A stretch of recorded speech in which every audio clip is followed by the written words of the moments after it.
What is good, YouTube? Today we are reviewing the Nike Air Jordan Retro 11 7210.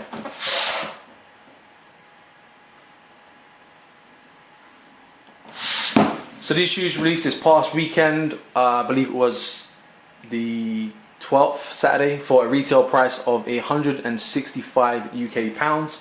First off, to get into the box, the standard Jordan 11 box with the pull-out drawer system. Got a red Jumpman on the side, nothing on the rear. Gold red Jumpman on this outside. And on the top of the box, you do have the 23 and the Jordan logos here. 11 boxes are nice, but they're the most annoying to open.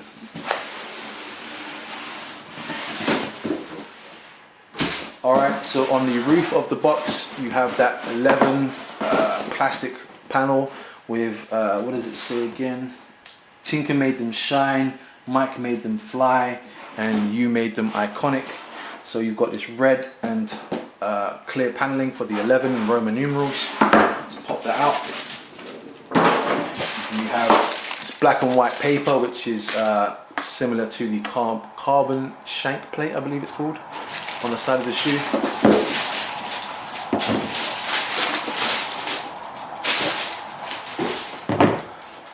Okay, so the Air Jordan Retro 11 7210. Now the 7210 is a nod to the Chicago Bulls, I think it was 95 to 96 season, where they had the best season they'd ever played and finished off the season with a score of 72 and 10. So this shoe is a nod to that.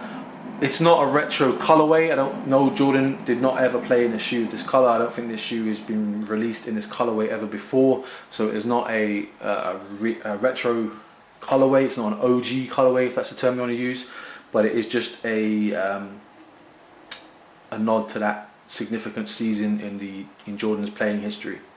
So let's get into the shoes. First off, they feature a lovely tumbled leather upper. This leather is very, very similar to, if you saw the remastered Retro 4 Oreos that released beginning of the year, I think it was February, the remastered Oreo 4s. The leather is, on the tongue especially, is exactly the same sort of tumbled quality leather that they used on those ones. So it's a real nice leather. You normally have this patent leather on the rim of the shoe and the toe box of the shoe, and on here it is again a tumbled leather. Because it's the tumbled leather, it gives it a sort of glistening, shiny, almost glittery effect.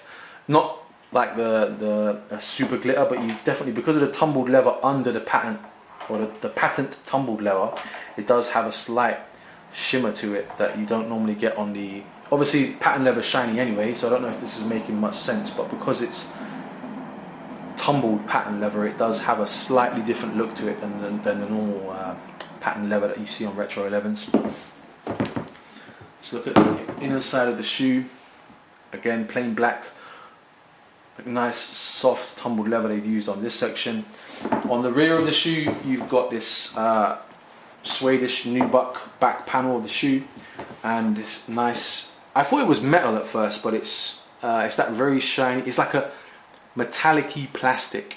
So I thought if it was metal, that would have eventually popped off of the shoe where it gets pushed down or something, where you're trying to put the shoe on and off and walk in. This part of Retro 11s usually creases quite a bit, so I thought if this was metal, it definitely would have poked off, or picked, like the ends of the shoe would have started peeling up.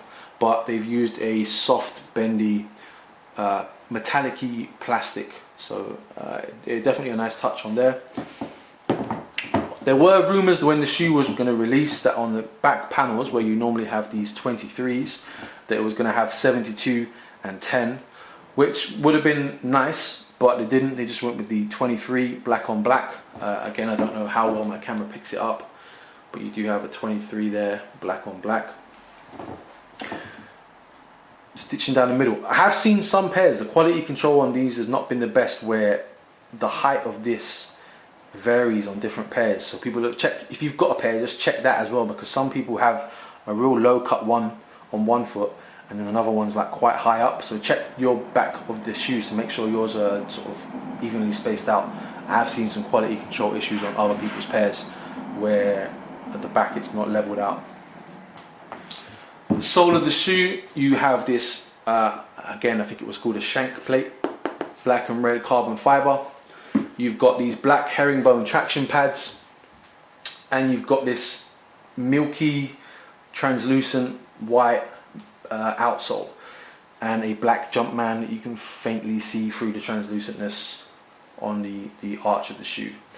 I don't know how this is going to hold up, whether this is going to yellow. Translucent soles, usually clear or white, icy coloured ones, you usually do yellow over time, so I don't know how well this is going to hold up, but hopefully it will stay a nice colour. I don't know how I feel about it. It's a bit of a weird, I mean I think the camera's making it look a lot clearer than it is in person, but it's a very milky, I don't want to use a disgusting term, but some of you probably guess what I'm thinking. It looks like another clear milky white substance, but yeah, to me anyway. Toe box of the shoe, you can see that translucent slightly shows a little bit of the black. Shiny toe boxes, as with all 11s. They've used the tumbled leather on the tongue, is a very nice quality. Red Jumpman in the middle stitch panel with Jordan black on black writing. With Jordan 11s you do get, I wouldn't call them shoe trees, but you do get that plastic kind of half a shoe tree with the Jumpman on there. Insoles of the shoe, again it's black on black, so you're not going to really see it, but there is a red Jumpman on the heel of the shoe. Probably not seeing anything but black, so bear with me, I hope you can see it. It is getting dark now as it's winter, but there is a red Jumpman on the heel of the shoe. Back of the tongue is slightly different on this shoe, so normally you would get, I think it's the best player ever or something, he's usually on 11s. This one you've got 72 and 10, and on this panel, what does it say? Inspired by the most historic season, led by the greatest player ever. Hopefully you can see that on the back tag of the tongue. Midsole of the shoe is that, I don't know the name of the material that they use, but it's that white. I think it would have been nicer if they went for a black midsole, like they did with the Gamma, the 11s from, I think it was 2 years ago now, when they had the black midsole. Would have been a lot nicer. But yeah, the white midsole. The good thing about the midsoles on 11s, obviously they're not painted like most Jordan releases, so there's not going to be any cracking on that midsole. You're never going to have to get a retouch up of the sole or any paint. So that is a good thing about 11s. The bad thing about 11s though is they do squeak. The insoles are infamous in a very bad way. Like the inside of the shoe always squeaks, and I've heard stories of this tumbled leather, because it's that nice soft leather, it kind of builds a bit of traction on here, on inside. These two bits rub together, so apparently this squeaks a real lot. I've not worn them yet because I only picked them up a couple of days ago, but yeah, I have heard that these shoes squeak a lot more than regular Jordan 11s, which already squeak quite a lot. One final look at the shoes. Let me know if you guys picked these up. 165 was a little bit, the price of Jordans is slowly going up and up, but personally I think the tumbled leather quality on these was pretty good.